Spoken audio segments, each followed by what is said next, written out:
Well, it's still pretty early in the Biden administration, but we may have already reached peak government. Hi, everybody. I'm Bill Whittle here with Steve Green and Scott Ott, and this is your right angle about something that practically defies reason. But then again, I don't believe anything is real anymore these days.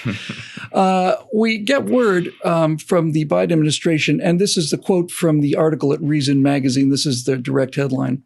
Biden tells federal bureaucrats to approve regulations with benefits that are, quote, impossible to quantify, unquote.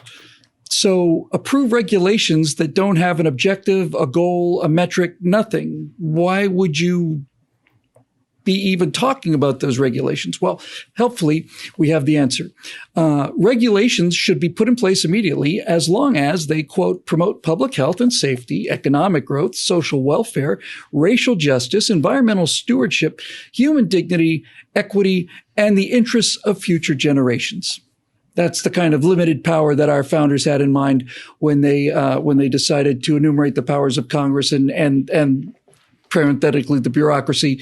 Anything that might be good for the future of mankind, conceivably, just go ahead and do it. Steve, I really honestly don't know where you go from here. What they're basically saying is write as many regulations as you want to, so long as they promote these causes. It doesn't matter whether they can be achieved. It doesn't matter whether they can be quantified. It doesn't even matter if they're real, basically, because we're not going to ask any questions. Just write some regulations that feel good. And what could possibly go wrong with that? It's the force of law. And of course, yes, you have the law of unintended consequences, which is that is a more impossible law to break than gravity. It's just we're being set up for so much. And what a mirror image of the Trump administration, which went in and said you've got to repeal 2 regulations for every new one, and you've got to do a cost benefit analysis and all that. With the Biden administration, it's write whatever you want. Oh, well, how much does it cost? We don't know. What does it do? We don't know. Send it out there anyway. Okay, great. You know what this is? This confirms something that occurred to me years and years ago, that the law for many millions of people is a new voodoo. It's a spell that can be cast and makes them think things they don't necessarily want to think, but it has this magical effect on people. And this occurred to me. I was talking to a wildlife photographer who naturally has a lot of concern for the welfare of wildlife. It was, her job. And I love wildlife too, and I especially love her photos. She was very good at her job, and I want the wildlife to be preserved. She was telling me that the Soviets had passed this law protecting the Siberian tiger, and wasn't that great? Why aren't we more like the Soviets were? And I was just flabbergasted. I said, well, look, in the Soviet Union, back in the bad old days, the law wasn't the law. The law was whatever the party boss said it was. Mikhail Gorbachev wanted to go out there with a bazooka and start shooting Siberian tigers. Ain't nobody was going to stop him. And do you know what her answer to that was? But they have a law. It wasn't that the law was ineffective. It wasn't that there was no means to enforce it on the people who were most likely to break it. It's not that there was no punishment for the bigwigs who might choose to break it. But there's a law. And that's all she needed to know. And we're not dealing now with just one sort of starry-eyed wildlife photographer who loves the Siberian tigers.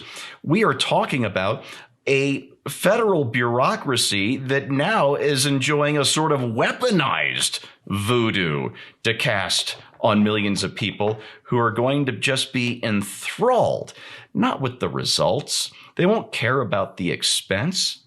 There will be a law. Well, maybe these bureaucrats, Scott, can start by posting no murder zones signs. You just no murdering permitted here in this area. Monday through Friday, 9 to 7 a.m., just without permit, because that's basically it. You clearly can't murder people in this zone. This is a no murder zone. I wish this was funny, but it's not. When people talk about, we mentioned this in Steve's show, talked about people leaving one state, going to another. A lot of people say they do that to get rid of higher taxes, but actually I think an even bigger reason is to get away from regulations, get away from ridiculous regulations. As a business person, taxes are a number that has to be pulled aside, and that's ruinous. But the regulations will kill you. There's not a person in business in California who's not already in violation of 25 regulations that they don't know about. And so this is how the state maintains its control over you. But regulations are the kudzu that chokes out commerce and deprives it of oxygen. And what this announcement from the Biden administration is basically saying is, as Steve pointed out, Donald Trump said you have to cut 2 for every 1. That makes it easier to do business and for people to make money and get paychecks and so on. What Biden is essentially saying here is that write whatever regulations you want to. There doesn't need to be a need for them. They don't need to be quantified. They don't have to be shown to be effective. Just write them. There are several dimensions of this which I find fascinating. First of all, the biggest problem with this kind of governance is that it panders to people who feel like their government is with them if they say things, if they make it seem like they're with them, and that the real power of the law is in the details about which few people care and fewer people understand. This is why James Madison was my favorite among the founders and framers, because his real focus was on the details of process of how something gets done and how we prevent things from getting done. But few people want to entangle themselves in those nuances that really are the heart of everything. Regulations are supposed to merely be the specific application of laws passed by Congress. So the regulation shouldn't exceed the law. It shouldn't go beyond the scope of the law. However, Congress is historically famous for intentionally writing laws in such a vague way that almost any kind of regulation could be written and using that law as a basis. And this is Congress's way of covering their own tails and basically saying, well, I didn't mean for that agency to do that. We just wrote a law that said that apple pie was good.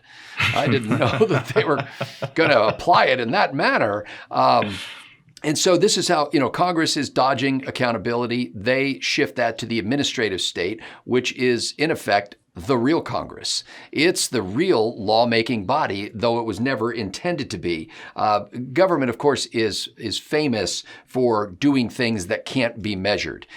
In fact, if you actually had a law that required the government to show what the objective was and the steps toward that objective and how far they were coming toward the accomplishment of that objective, then we would immediately throw out everybody in government because there's nobody there who really wants to do that. I saw this in my own local life as a county commissioner where I just could not get a single government agency to tell me what their objective was and how they would know if they had accomplished their objective with regard to any particular client of that agency that they were trying to help.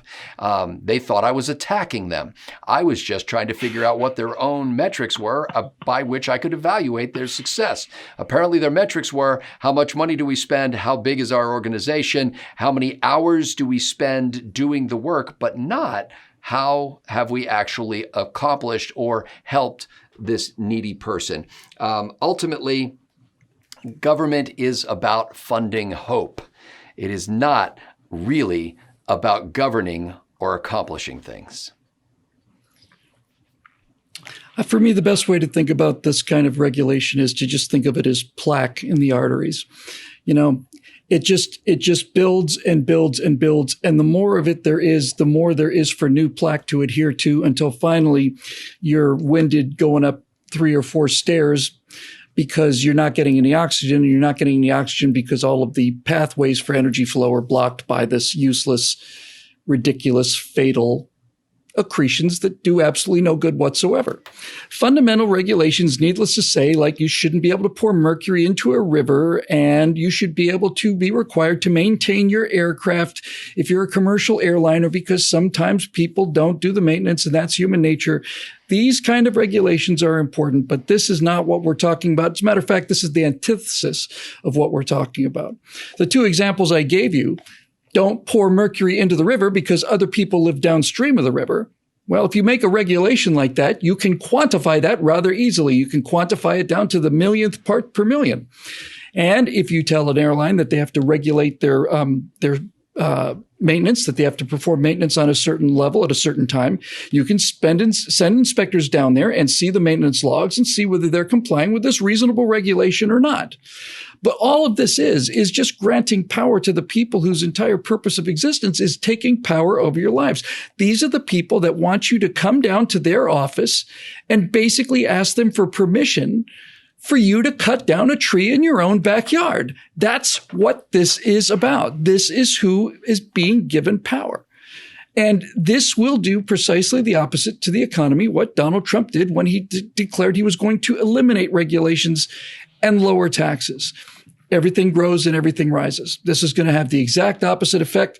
And I say, if that's what you voted for, and that's what you're going to get. It's clear from one thing, though, and that is that the people in this administration, unlike the one in the last administration, not only don't understand business, they don't like business. There's no way that a person could make a statement like this if they had any respect at all for businessmen, what they do, how they have to function, and how they basically power the entire economy. And I suspect that's because people who work for businesses don't have to be dependent on the government, and we've got to phase that out as rapidly as possible. For Steve Green and Scott Ott, I'm Bill Whittle. This show is made possible by the members at BillWhittle.com. Thank you very much for joining us. We'll see you next week.